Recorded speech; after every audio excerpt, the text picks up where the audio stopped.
Dakle, Jasenovac je, nekakva istraživanja su vršena.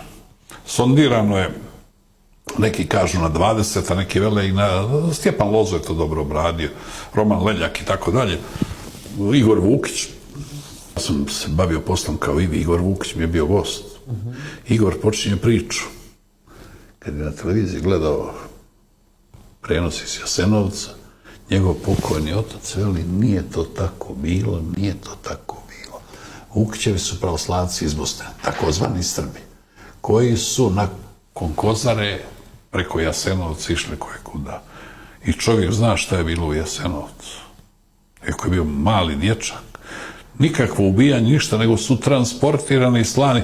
Pazite, ja neki dan u Sarajevu jedan kreten koji je doktor znanosti, koga treba doktoru voditi.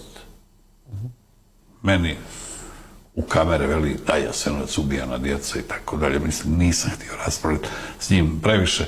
Ali imate zanimljiv detalj, da je tih nesretnih siročića srpskih, da ih je Zagreb udomio oko skoro nešto manje od 2000, a Beograd samo 200. Pa je Milan Nedić poludio. Zašto Srbi tako bezosjećajni prema toj srpskoj djeci? Uglavnom, da skratim priču, prekopavan Jasenovac, ono što je sondirano. Prema posmrtnim ostacima tamo je moglo biti sahranjeno, znači to je aproksimirano, jer nije iskopan cijeli. Ali ima propada hrvatskih novaca. Ja bih iskopao još, bio sam i gledao, iskopao bi još 500 metara okolo, da se vidi. Dakle, procjena je da može biti pod zemljom 1000 i nešto manje od 2000 posmrtnih ostataka.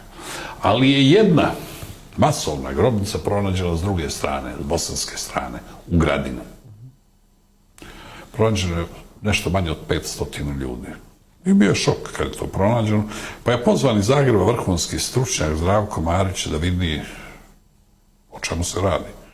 I čovjek je rekao da ga niste trebali uopće zvati. Pa vidjeli da su visoki, snažni muškarci, koščati.